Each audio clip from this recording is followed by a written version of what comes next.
Hai, tati, strigă. Ia cheamă-l pe Ricky.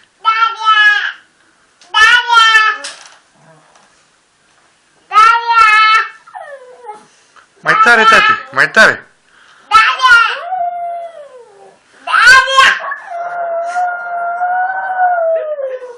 Ia mai strigă-l, tati. Mai strigă. Îl doare capul.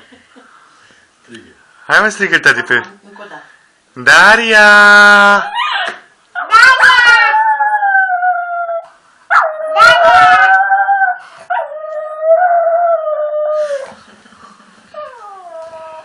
Daria!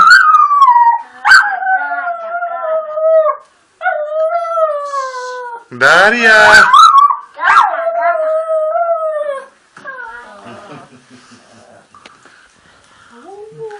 Daria!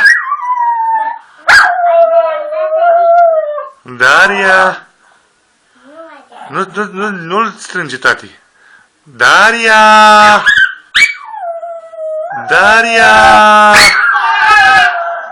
Daria!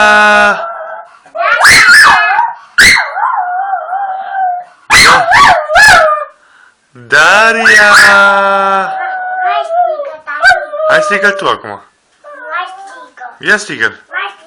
El așa îi place să cânte, tati. Da? Daria!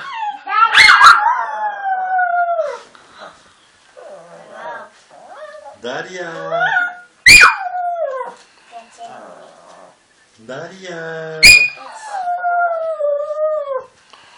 Daria! Daria!